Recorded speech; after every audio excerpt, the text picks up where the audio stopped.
है।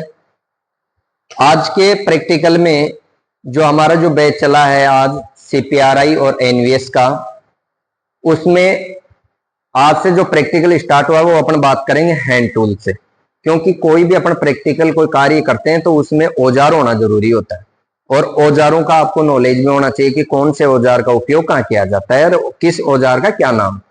ठीक है, तो अपने पास जो हैंड टूल्स रखे हुए हैं, ये जो आपका इलेक्ट्रीशियन होता है, इलेक्ट्रीशियन के काम में आने वाले जो औजार होते हैं उनको दो भागों में वर्गीकृत किया गया। दो भाग कौन से हैं? एक तो जो सामान्य औजार जो हर वक्त अपन काम में लेते हैं, और एक होता है अन्य औजार। अन्य औजार में कभी कभार जरूरत पड़ती है। ठीक है, तो सामान्य औजार हैं जो अपन रोजाना काम में लेते हैं, पहले इनके बारे में बात करेंगे, उसके बाद में कभी कभार जो काम में लेते हैं उनके बारे में बात करेंगे। ठीक है, तो औजारों के अंदर अपन स्टार्ट कर देते हैं यहां से, जैसे रखे हुए हैं वैसे अपन चले। पहला आपका औजार आ गया फेज टेस्टर। क्या है? Phase tester. इस फेज टेस्टर को बोलते हैं नियॉन टेस्टर। क्यों बोलते हैं? कहीं फेज टेस्टर भी बोल देते हैं, कहीं नियॉन।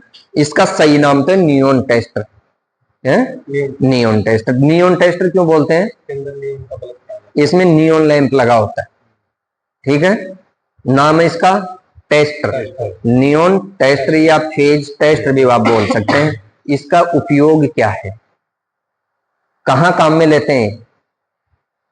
इसका काम केवल फेज, विद्युत सप्लाई में फेज की उपस्थिति जांच करने के लिए। फेज होता है और एक होता है न्यूट्रल होता है, पता है क्या? अगर एसी की बात करें तो फेज हो गया, न्यूट्रल हो गया। डीसी की बात करें तो पॉजिटिव हो गया, नेगेटिव हो गया। ठीक है, तो इसमें केवल अपन फेज की उपस्थिति जांच करने के लिए इसका उपयोग करते हैं। जैसे अपने पास ये सॉकेट है, अब इसमें एक फेज लगा हुआ है, एक न्यूट्रल लगा हुआ है, तो इसमें फेज कौन सा है, न्यूट्रल कौन सा है, उस फेज की जांच करने के लिए अपन क्या करते हैं? अब जैसे इसमें लगाया, अब इसमें जल रहा है, ये टेस्टर आपका इसमें जला है, तो ये फेज हो गया और ये जो बच गया ये न्यूट्रल हो गया। और जो ऊपर वाली जो पिन होती है ना, ये कौन सी पिन होती है? अर्थ पिन, अर्थ पिन, ग्राउंडिंग की। ठीक है, इसका उपयोग कहां किया गया है? फेज की उपस्थिति जांच करने के लिए। इसको स्क्रू ड्राइवर की जगह काम में नहीं लेना। ठीक है, कई बार आप ये क्या स्क्रू ड्राइवर की तरह इसको कस देते हैं तो ये खराब हो जाता है। ठीक, दूसरा आ गया आपका वायर स्टिपर। ये वायर स्टिपर, वायर स्टिपर का क्या उपयोग है? इसका मेन काम है वायर का इंसुलेशन उतारना। वायर काट भी सकते हैं, लेकिन वायर वो ही काट सकते हैं जैसे पीवीसी वायर होता है अपना, पीवीसी कॉपर वायर, उसको अपन काट भी सकते हैं, लेकिन स्पेशल इसका जो काम है वो है वो इंसुलेशन उतार। ठीक है, इंसुलेशन उतारने के लिए अपन के कौन से औजार का उपयोग करते हैं? वायर स्टिप। अगर वायर को काटना ही हो तो आपका आता है वायर कटर। ये है वायर कटर। ठीक है, इससे अपन वायर को काट सकते हैं और इससे वायर का इंसुलेशन उतार सकते हैं। ठीक है, एक आ गया पोकर। इसका उपयोग क्या है? मार्क करने के लिए, लकड़ी में मार्क करने के लिए नहीं है। जो अपन लकड़ी के बोर्ड लगाते हैं वायरिंग में, तो उसमें स्क्रू लगाया जाता है, तो उस स्क्रू को लगाने से पहले इससे गाइड होल तैयार करते हैं। गाइड होल का मतलब ये होता है कि आपने कोई स्क्रू लिया, स्क्रू आ गया, आप जहां बोर्ड में जहां लगा रहे हो वहां ये नहीं लग पाता है, क्यों? सनमाई का सीट होती है वो इधर उधर फिसल जाता है। तो उसको स्क्रू से लगाने से पहले और इसको क्या करना है? होल करना, ये करना। अब ये मार्किंग हो गई, मार्किंग से काम नहीं चल रहा है। ये नोब उस सनमाई का सीट में थोड़ी सी घुस जाएगी, जिससे आपका जो स्क्रू है इधर उधर नहीं खिसकेगा और जहां आप लगाना चाहो वहीं लग जाए। क्या काम हुआ इसका? मेन स्क्रू लगाने से पहले स्क्रू के लिए गाइड होल तैयार करना। नाम क्या है? पोकर। यह है सेंटर पंच। सेंटर पंच का क्या उपयोग है? इसकी तरह ये तो लकड़ी सनमाई का सीट में काम में ले लिया, और अगर दांत भी कोई चदर होती है तो उस चादर में कोई होल निकालना हो तो आपको पहले मार्किंग करनी पड़ेगी कहाँ होल नहीं, क्योंकि चादर में भी आपका बिट इधर उधर खिसक सकता है। तो उस चादर में भी क्या करते हैं, इस सेंटर पंच से अपने गाइड होल तैयारी करते हैं या मार्किंग करते हैं। ठीक है, सेंटर पंच, सेंटर कहीं भी आप लगाना चाहो कि मैं तो ये यहां छेद निकालूंगा तो यहां सेंटर कर लिया इसका। ठीक है,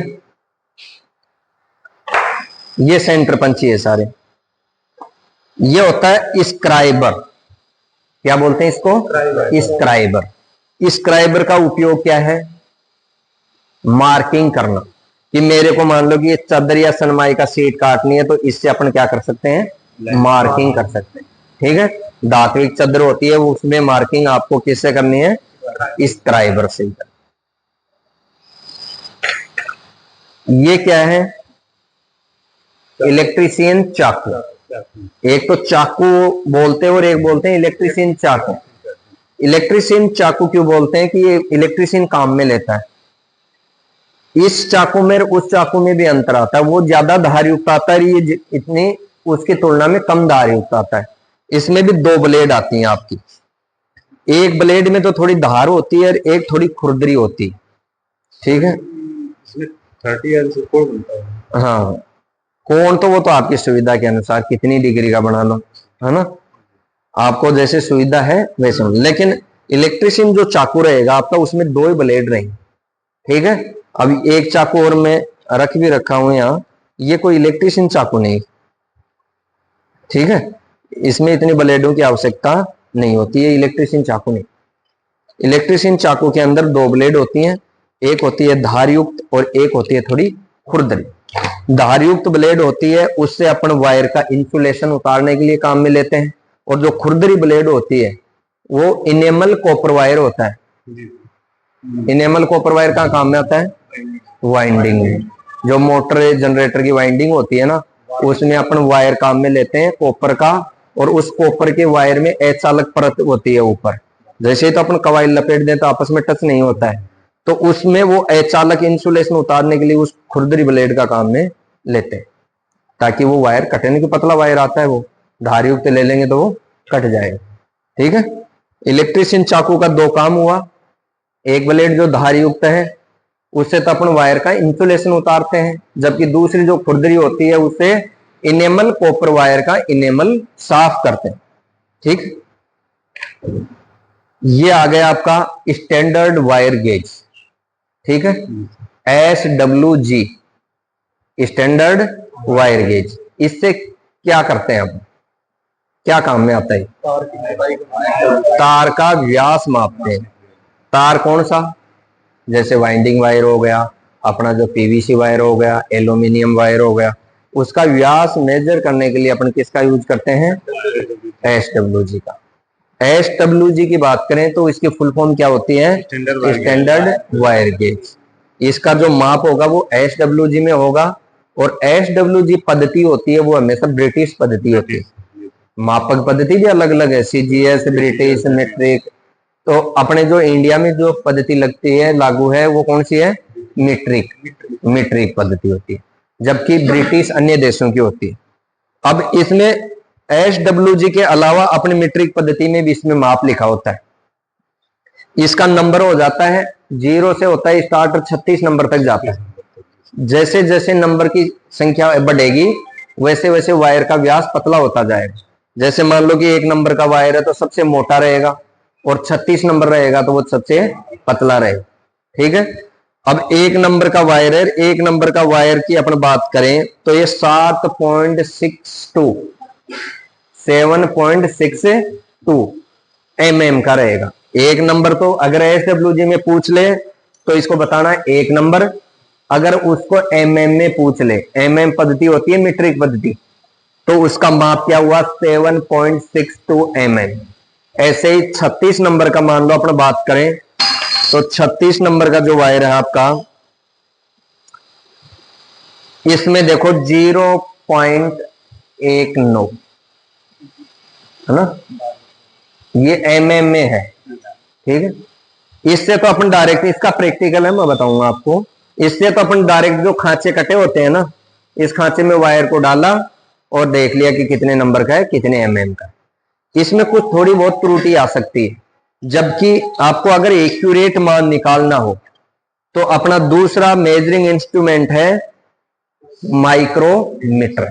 इसमें किसी प्रकार की कोई त्रुटि नहीं, ये एक्यूरेट माप देगा आपको। ये माइक्रोमीटर है, ठीक है। माइक्रोमीटर का उपयोग भी क्या कहाँ होता है?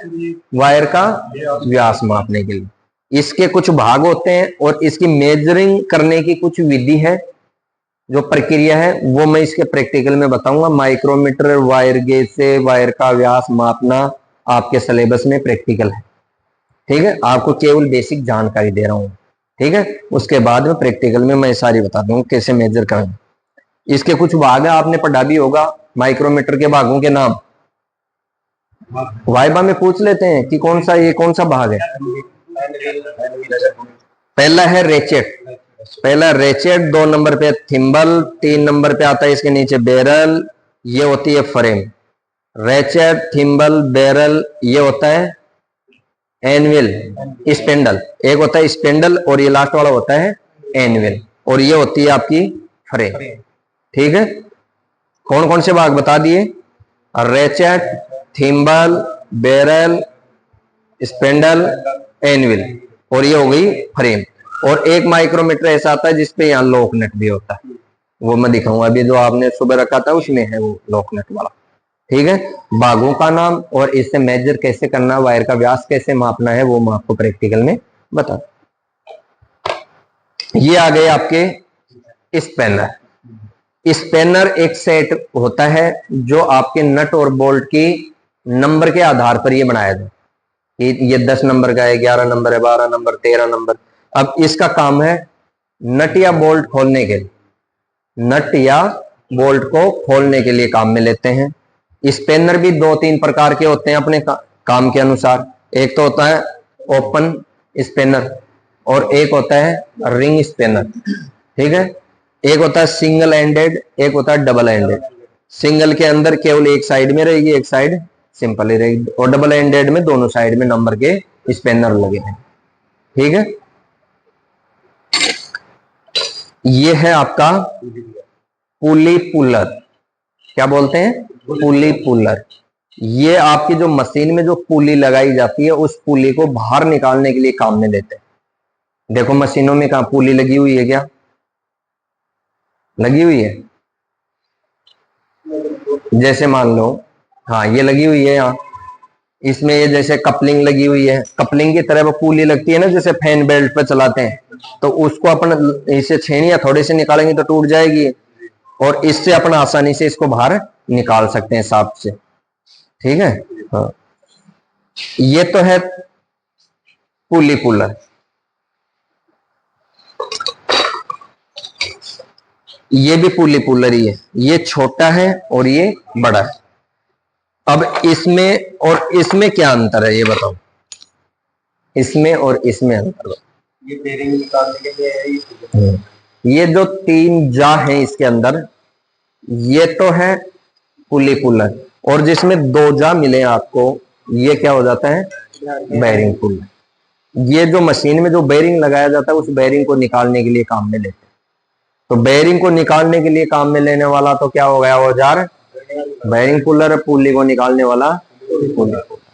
अंतर क्या है? इसमें 3 जा रहेंगे, इसमें 2 जा रहे हैं, यही अंतर, ठीक है। यहां तक का हो गया अपना। एक होती है आपकी सिनिप, हाँ इसको बोलते हैं सिनिप। सिनिप भी, पहली बात तो ये देखो कि सिनिप 2 प्रकार की होती है, एक तो स्ट्रेट स्निप और एक बेंच स्निप। स्ट्रेट को मतलब सीधी, और इसको गोलाई राउंड आकार की। इनका काम है पतली धात्विक चादर या सनमाइका शीट को काटना।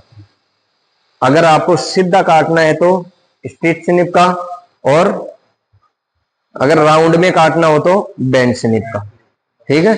अब इसको सीधा काट दिया, जो कैंची से काटते हैं ना कपड़ा, तो कैंची से तो अपने सनमाइका शीट वगैरह धात्विक पतली चादर नहीं काट सकते, उसको किससे काटते हैं? सिनिप से, ठीक है। ये होती है आपकी जिमलेट। जिमलेट का क्या काम है?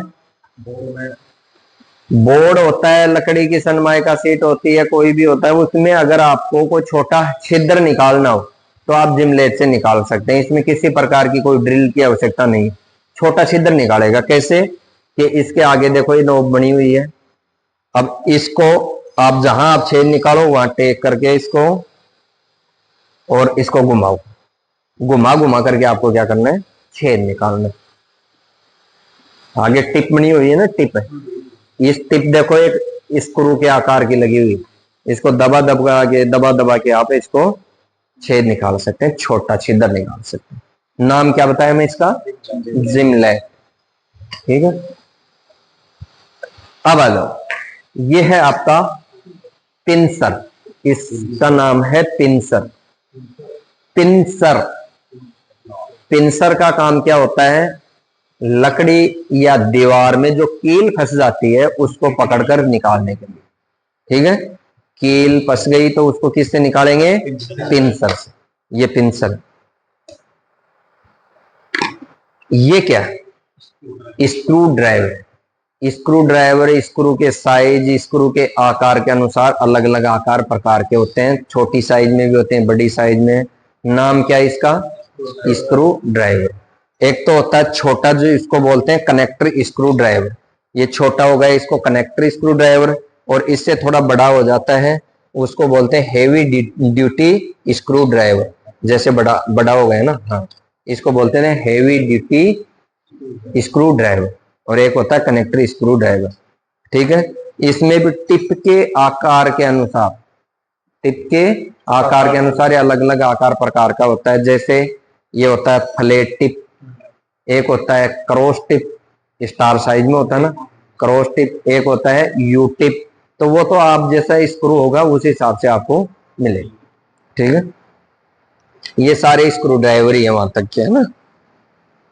अब आगे आ जाता हूं मैं, उधर आ जाता हूं, आप उधर आ जाओ, आप इधर आ जाओ। अब अपने पास है स्टील स्केल या स्टील रूल भी बोल सकते हैं इसको। क्या बोलते हैं, स्टील रूल। क्या काम में आता है, कोई जॉब वगैरह होता है या कोई दूरी, कोई जगह है, उसकी लंबाई चौड़ाई मापने के लिए, मेजर करने के लिए। ठीक है, अगर ज्यादा लंबी दूरी है तो अपन क्या लेंगे, मेजरिंग टेप, मापक फीता, इसको मेजरिंग टेप बोलते हैं। ये स्टील रूल होता है, दोनों का काम क्या है, मेजरिंग करना। अब अपन पहले बात कर लेते हैं प्लास। प्लास को बोलते हैं प्लायर। प्लायर, प्लायर कितने प्रकार के होते हैं आपके इलेक्ट्रीशियन में काम में आने वाले। प्लायर मुख्य तौर पर 4 प्रकार के होते हैं। कौन कौन से,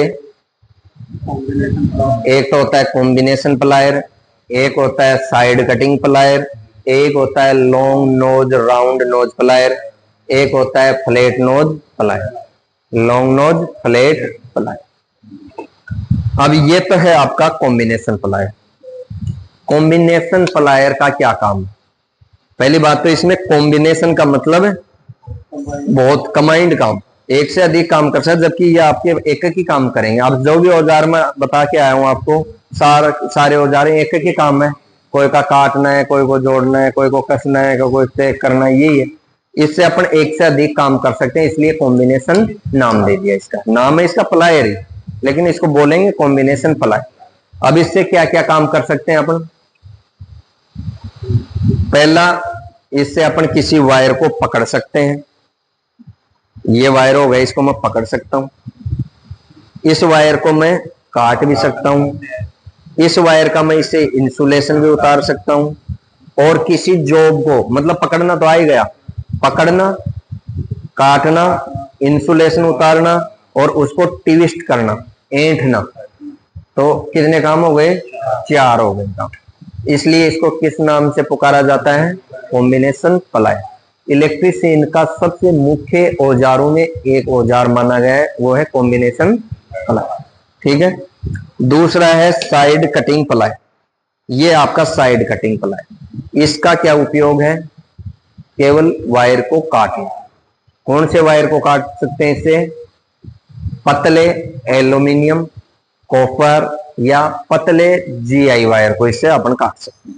हार्ड वायर नहीं काटना, स्टील के हार्ड वायर नहीं काटना, न तो कॉम्बिनेशन प्लायर से काटना, न साइड कटिंग प्लायर से काटना। ठीक है। एक होता है आपका राउंड नोज प्लायर और एक होता है आपका फ्लैट नोज प्लायर। इन दोनों में अंतर क्या है? एक तो राउंड, इसकी जो नोब है एक तो राउंड शेप में है और एक फ्लैट शेप में। तो ये फ्लैट वाली फ्लैट नोज और ये राउंड नोज। राउंड नोज का तो स्पेशल काम यही है कि किसी भी तार का कोई लूप या हुक बनाना हो वहां काम में लेते, जबकि फ्लैट नोज प्लायर होता है उसका उपयोग करते हैं अपन कहीं तंग जगह होती है, उस तंग जगह में कोई स्क्रू या नट बोल्ट फंस जाता है, उसको निकालने या उसको कसने के लिए। अब जहां अपना हाथ नहीं पहुंच रहा वहीं से पकड़ा कोई नट बोल्ट और उस जगह तक पहुंचाया और उसको कस दिया। ठीक है। तंग जगह पर कोई नट बोल्ट वाशर फंस जाता है, निकालना हो तो अपन कौन सा लेंगे? Flat knows plier. यह है चीजल। चीजल को बोलते हैं छेनी। छेनी भी दो प्रकार की होती है, एक तो होती है कोल्ड चीजल और एक होती है फर्मर चीजल। कोल्ड का मतलब बाहरी, जो मोटी धातु को काट सके, तो ये तो हो गई कोल्ड। और एक होती है फर्मर। कोल्ड का मतलब ठंडी छेनी होती है जो मोटी चादर वगैरह को काटने में काम में ली जाती है। जबकि कोई सनमाई का सीट, कोई लकड़ी को काटना हो तो अपन किससे काटेंगे? फर्मर चीजल से। ये आएगी पतली। ठीक है। दोनों में अंतर आ गया ना समझ में? हाँ। ये भी आकार में छोटी बड़ी और हो सकती है, कोई दिखे ना, जो भी औजार में बता रहा हूँ छोटा बड़ा आकार में हो सकता है, उसके साइज के अनुसार अपन काम में लेते हैं। ये होती है आपकी वाइस। नाम है इसका वाइस। वाइस भी कई प्रकार के होते हैं, जैसे बेंच वाइस। बेंच वाइस ये जो लगी हुई है बेंच वाइस है। वाइस का काम क्या है? किसी जॉब को पकड़ना। किसी जॉब को पकड़ने के लिए अपन वाइस काम में लेते हैं। तो अगर कोई फ्लैट जॉब है, फ्लैट जॉब को तो अपन बेंच वाइस से भी कर सकते हैं। ठीक है। एक होती है जैसे मान ले फ्लैट नहीं है तो गोल टाइप का है, राउंड शेप में है, तो उसके लिए अपन क्या करते हैं? पाइप वाइस काम में लेते हैं। ये पाइप वाइस आपके, ये पाइप वाइस है, जैसे पाइप को पकड़ रखा है तो ये हो गई पाइप वाइस।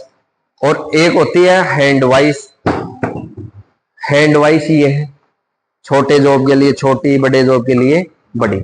ये हाथ से जैसे कोई जॉब ऐसा होता है कि उसको पकड़ने में दिक्कत आ रही है तो उसको वाइस से पकड़ करके अपन काम कर सकते हैं। अगर कोई उबड़ खाबड़ जॉब हो कि वो न तो फ्लैट है, आप मान लो कि ये वाइस है और मेरे को इस वाइस को यहां से काटना है, अब इसको पकड़ने के लिए मेरे को वाइस चाहिए, तो वहां अपन उबड़ खाबड़ है वहां क्या कौन से लेंगे? C claim. इसको बोलते हैं सी क्लेम। अब जैसे मान लो कि मैं जहां से इसको पकड़ना चाहूं वहां इससे पकड़ सकता हूं सी क्लेम से, कि यहां से मेरे को पकड़ना है तो सी क्लेम से इसको यहां पकड़ करके दबा। ये ऐसी उबड़ खाबड़ जगह जहां आपकी न तो बेंच वाइस काम कर रही है न आपकी पाइप वाइस, वहां कौन सी वाइस लेंगे? सी क्लेम या सी वाइस। ठीक है। ये मैंने पकड़ लिया इसको यहां से। ठीक है। नाम क्या बताया इसका? मैं सी क्लेम। अगर मान लो आपको जैसे मान लो छोटा छिद्र निकाल लिया तो ये जिमलेट काम में ले ली। ठीक है। अगर बड़ा छेद निकालना हो तो आप ड्रिल मशीन लेंगे। ड्रिल मशीन भी दो प्रकार की होती है, एक तो होती है हैंड ड्रिल और एक होती है बेंच टाइप बोलते हैं उसको, bench type drill machine. Portable bench type drill machine जो बेंच पर ही स्थापित होती है। वो तो हो गई, देखो वो लगी हुई है वो बेंच टाइप ड्रिल, वो भी ड्रिल मशीन ही है। वो ये हैंड ड्रिल हो गई, इसको अपना हाथ में लेकर के हाथ से घुमाते हैं और वो हो गई बेंच टाइप। अब इसमें भी दो प्रकार के होते हैं, मैनुअली और एक इलेक्ट्रिकल। मैनुअल का मतलब हाथ से घुमा रहे हैं अपन, और एक होती है बिजली से घुमाने वाली। एक तो ये है हैंड ड्रिल मशीन ही है और ये भी हैंड ड्रिल मशीन ही है। इसको क्या बोलेंगे? Electric hand drill machine. Electric hand drill machine, ये ड्रिल मशीन। ठीक है। काम क्या है इनका? दीवार में होल करना। दीवार में या कहीं भी कोई आपके बोर्ड में, सनमाइका सीट में, कहीं भी आपको होल निकालना हो, छिद्र निकालना हो, वहां इसका उपयोग किया जाता है। अब ये बता रहा था मैं आपको कि वाइस से मान लो कि उबड़ खाबड़ जॉब है, उबड़ खाबड़ जॉब इससे नहीं पकड़ सकते हैं अपने, हाँ सी कलम से पकड़ लिया।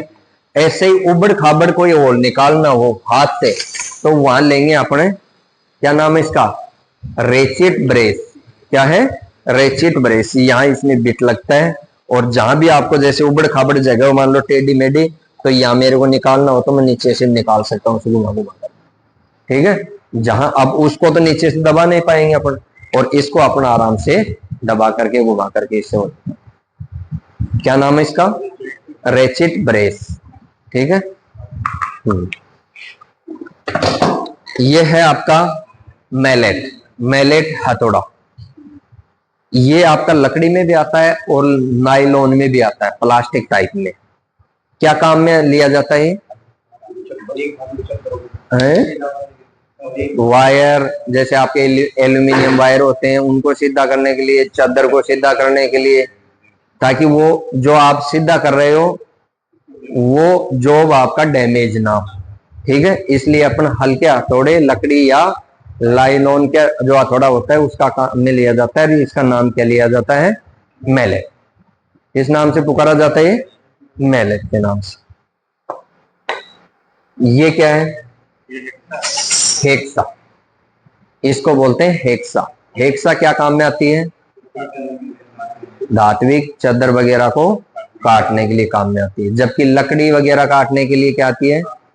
हेक्सा, है ना, टेननसा, टेननसा, वुडसा, की होलसा, ये आती है वो लकड़ी या सनमाइका सीट काटने के लिए काम में आते हैं। जबकि धात्विक को जो काटना हो तो उसको हेक्सा। इसमें भी ये क्या है? हेक्सा ब्लेड है, और ये हेक्सा ब्लेड लगाते हैं हेक्सा फ्रेम में, और वो बन जाती है हेक्सा। ठीक है, ये है आपकी गुनिया, और गुनिया को क्या बोलते हैं? Try square. ट्राई स्क्वायर बोलते हैं, ट्राई स्क्वायर को ही बोल देते हैं गुनिया। इसका भी क्या है? मेजरिंग करने के लिए। मेजर क्या करते हैं? 90 डिग्री एंगल को मेजर करते हैं। अपन जैसे वायरिंग वगैरह करते हैं ना, तो उसका 90 डिग्री एंगल चेक करने के लिए अपन क्या काम में लेते हैं? ट्राई स्क्वायर, गुनिया। हाँ, अब बच गए आपके इसमें हैमर। हैमर भी काम के अनुसार आपके अलग अलग प्रकार के होते हैं। ये हैमर है। हैमर का काम क्या है? किसी जॉब को ठोकना, पीटना, उसके लिए लेते हैं अपने हैमर। जैसे कील ठोकनी हो तो कील पे चोट लगाएंगे हैमर से। अगर चीजल से कोई धातु चादर काट रहे हैं तो चोट लगाएंगे हैमर से। अब ये हैमर है, इस हैमर का नाम क्या है? Ball pin hammer. इसकी एक साइड तो प्लेन है और एक साइड है बॉल टाइप में गोल, तो इसका नाम क्या रख दिया? Ball pin hammer. ठीक है, अब जैसे मान लो कि आपको फ्लैट चोट में, फ्लैट जगह पर चोट लगानी है तो ये फ्लैट ले लेना। अगर मान लो कि कोई राउंड शेप में लगानी है तो बॉल टाइप में ले लेना। ठीक है, ऐसे ही काम के अनुसार एक हैमर आता है कला हैमर, इसको बोलते हैं कला हैमर। इससे अपन कील काल को ठोक भी सकते हैं, अगर कील फंस गई तो उसको निकाल भी सकते हैं, दोनों काम कर सकता है। नाम क्या है? कला हैमर। एक होता है आपका क्रॉस पिन हैमर, एक होता है क्रॉस पिन हैमर। तो ये है आपकी cross pin hammer. Cross pin का उपयोग कहाँ किया जाता है कि मान लो कि कहाँ तंग जगह हो, थोड़ी सकड़ी जगह हो, और वहां आपको चोट लगानी हो तो कौन सी लेंगे? क्रॉस पिन है। ठीक है, ये तो हो गए आपके हैमर, और जो बेसिकली आपके रोज यूज में काम में आने वाले हैं औजार ये। ठीक है, सामान्य औजार। अब आ जाओ इधर, मैं आपको बता देता हूं कभी कभार काम में आने वाले औजार।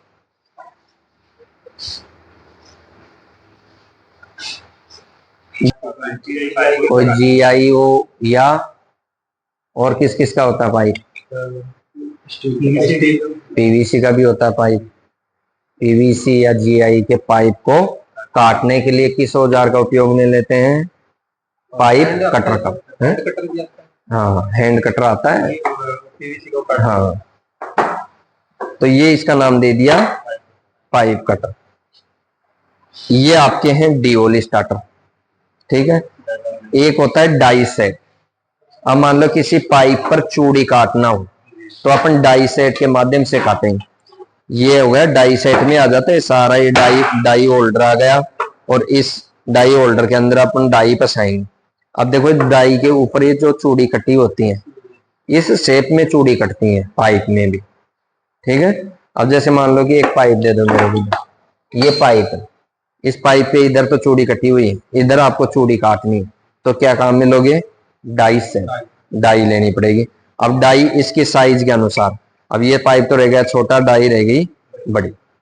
अब इसी साइज के अनुसार ये अलग अलग आती है डाई सेट के अंदर भी, छोटी बड़ी। अब मान लो कि ये इसकी साइज का है तो इस डाई के साथ ही एक डाई और आ जाती है इस प्रकार, इन दोनों को लगा करके और आप डाई होल्डर में फिट कर देते हैं। ऐसे ये लगा हुआ है ना, ऐसे इसमें फिट करके, और या तो इस पाइप को घुमा दे या डाई होल्डर को घुमाओ। जैसे घूमेगा तो जो ये थ्रेड कटी हुई ना इसके ऊपर चूड़ी, इस चूड़ी के शेप में इसके ऊपर भी चूड़ी कट जाए, ठीक है ना। थोड़ा दबा के और इसको ये इसके साथ कटेगी ना तो ये चूड़ी कट जाएगी, जैसे दही मार्किंग हो, ठीक है। निकाल गाल ये कभी कभार काम में आती है,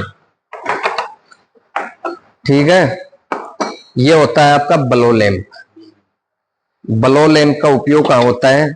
जैसे मोटी केबल होती है ना, मोटी केबल, उसको जॉइंट करते हैं, जोड़ लगाते हैं और उसको सोल्डर करना पड़ता है ताकि उसमें किसी प्रकार की स्पार्किंग ना हो। तो उस पे अपन सोल्डरिंग आयरन से तो लगा नहीं सकते, वहां कौन सा लगाते हैं? Blow lamp. ब्लो लैंप से क्या होता है, इसमें एक मिट्टी का तेल डाला जाता है और मिट्टी के तेल को डालने के बाद जो स्टोव चलते थे ना पहले, तो उसी स्टोव से इसमें प्रेशर लगाया जाता है, यहाँ आग की लुक निकलती है। इस लुक से आपको क्या करना है?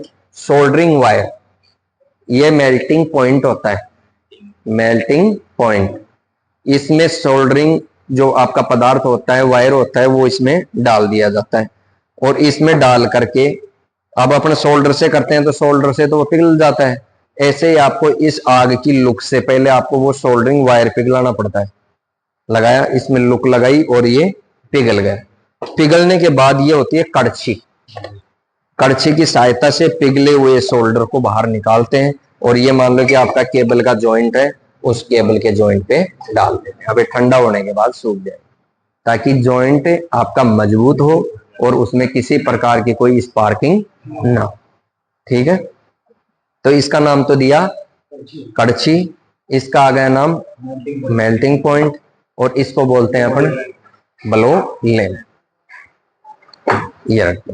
नमस्कार। नमस्कार। कहाँ से पधारे? प्रयागराज से आए। मेरा तो फोन बंद आ रहा होगा। हाँ सर, आए थे, चौराहे से पहले चला आया, कोई दिक्कत नहीं। हाँ। कौन से कॉल नहीं लग रहा था आपका? लग रहा था कि मेरा तो वो वहाँ वीडियो बन रहा है ना। हाँ, तो फिर चला आया, जो लड़की वो ने जो बताया है, फिर सुबह 4 तारीख को गए हैं।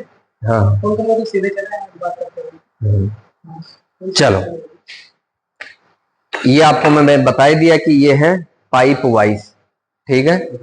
ये इसका क्या नाम है? Oil can. ऑयल कैन का काम क्या है? ऑयल डालना। ऑयल कहाँ डालते हो? बेरिंग में, शाफ्ट में, जहां आपकी मोटर जनरेटर हो जो घूमती है ना, उसका लुब्रिकेशन को बढ़ाने के लिए या घटाने के लिए? बढ़ाने के लिए अपन लगाते हैं या तो ऑयल या ग्रीस, ठीक है। अगर मान लो कि उसमें ग्रीस है, थोड़ा बहुत आपको लुब्रिकेशन बढ़ाना है तो उसमें थोड़ा ऑयल लगा दो, उससे भी बढ़ जाएगा। अगर मान लो कि आपको ज्यादा करना है तो उसमें क्या लगाना पड़ेगा? आपको ग्रीस लगाना पड़ेगा। लो, ये है आपकी ग्रीस गन। इसमें ग्रीस डाला जाता है। ग्रीस डालने के बाद इसको प्रेशर से दबा दबा कर जहां भी आपको लगाना हो, इस नॉब को, एक पिन को वहां लगाओ और इसको दबाओ, वहां ग्रीस चला जाएगा अंदर, ठीक है। इसका नाम है ग्रीस गन। ये है ऑयल कैन, ठीक। ऑयल लगाने के लिए ऑयल कैन मोबिल ऑयल होता है जिससे लुब्रिकेशन, उसमें स्वतंत्रता प्रदान करता है लुब्रिकेशन घूमने में, ठीक है। इसके साथ ये रंदा, इसको बोलते हैं रंदा। रंदे का काम क्या है? जैसे मान लो कि आप लकड़ी के बोर्ड वगैरह काम में लेते हो ना, तो वो कहीं से मान लो डैमेज हो गया, तो उस पर फिनिशिंग देने के लिए क्या करते हैं अपन? चिकना फिनिशिंग देने के लिए अपन रंदा काम है। जैसे मान लो कि ये आपके प्लाई है और इस प्लाई को साफ करना है, तो इसको रगड़ कर, ठीक है। अब जैसे कोई एक्स्ट्रा इस पे माल चढ़ा होगा वो इससे बराबर हो जाए। हाँ, ये एक ही बात है, मेल्टिंग पॉइंट बताया था ना। हाँ, ये दोनों आकार में अलग अलग, या तो इसमें, और ये दोनों का काम एक ही है ना। हाँ। और ये आपके पास ये साहुल है, ये साहुल का तो आपको काम का पता ही है क्या है, राज मिस्त्री भी रखते हैं, और आप इलेक्ट्रिशियन का भी एक टूल्स है। इसमें जो वर्टिकल स्थिति है ना वो देखते हैं, हाँ लेवल। अब जैसे मान लो कि मैं कोई काम कर रहा हूँ, ये सीधा है कि नहीं है, वर्टिकल पोजीशन को चेक करने के लिए, है ना। हाँ,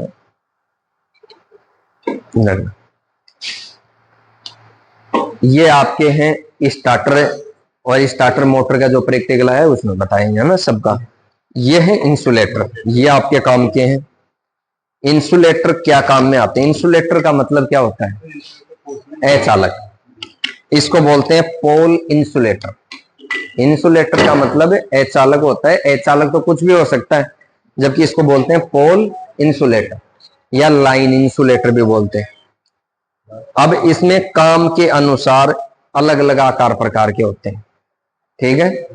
जैसे मान लो ये आपका सबसे बड़ा इंसुलेटर ये दिख रहा है, इसका नाम क्या है? Disc insulator. डिस्क इंसुलेटर होता है। डिस्क इंसुलेटर जो HT लाइन होती है ना, हाई वोल्टेज लाइन, उसमें लगाया जाता है। एक डिस्क की रेटिंग होती है 11,000 वोल्ट। जैसे लाइन की वोल्टेज क्षमता बढ़े, 11, 22, 33, 44, 55, 66 ऐसे बढ़ती जाती है।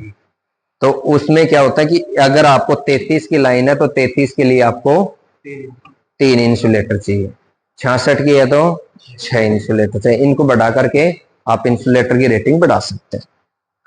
ये आपकी पोल को, जो धात्विक पोल होते हैं ना, उसको और सप्लाई लाइन को अलग करने के लिए लगाया जाता है।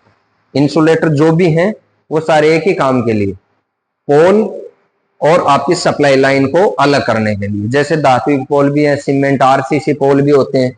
तो RCC पोल भी नमी के मौसम में अगर उसमें डायरेक्ट अपन वायर लगा देंगे तो करंट आ जाएगा नीचे, तो उससे बचने के लिए अपन लगाते हैं इंसुलेटर। ये पोर्सलिन का बना होता है, और इस पे देखो ये चिकना होता है ऊपर से, जैसे पानी की बूंद भी गिर गई ना तो तुरंत नीचे रिपट जाएगी, तो नीचे तक सप्लाई नहीं आती है। ये कौन सा है? Pin insulator. पिन इंसुलेटर भी आपकी 11 kV का अलग आता है, 33 kV तक का अलग आता है, छोटा और बड़ा आता है ये भी पिन। इसका भी वही काम है कि पोल के ऊपर क्या लगता है? Cross arm. क्रॉस आर्म लगता है ना, उस क्रॉस आर्म के ऊपर ये लगाया जाता है, और क्रॉस आर्म के ऊपर लगाने के बाद इसके ऊपर वायर बांधा जाता है। ये जो कटा हुआ भाग है इसके ऊपर सप्लाई लाइन बनी होती है। ये पिन इंसुलेटर है दोनों। ये होता है सेकेल इंसुलेटर। सेकेल इंसुलेटर का उपयोग कहाँ किया जाता है? हाँ, 230 LT HT में भी करते हैं, लेकिन इसकी साइज बढ़ जाती है, ठीक है। HT के लिए बड़ा आता है, LT के लिए छोटा आता है। इसका उपयोग कहाँ करते हैं, मैं बात ये पूछ रहा हूँ। या तो लाइन के अंतिम सिरे पे भी होता है इसका, और या लाइन में कोई मोड़ होता है वहां भी इसका यूज करते हैं, ठीक है। एंडिंग सिरे की अब आगे लाइन नहीं जाएगी, बस लास्ट है तो यहाँ से एंड कर दिया। या कोई लाइन को घुमा रहे हैं आप, तो वहां भी आप कॉर्नर पे भी लगाना पड़ेगा।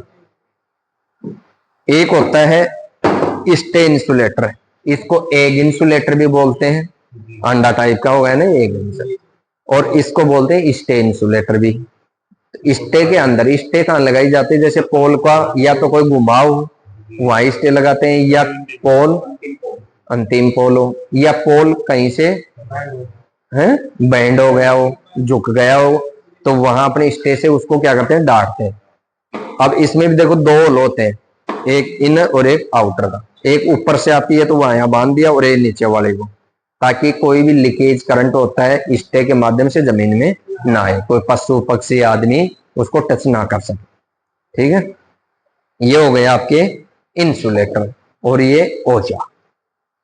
तो जो आपके काम में आने वाले औजार थे वो आपके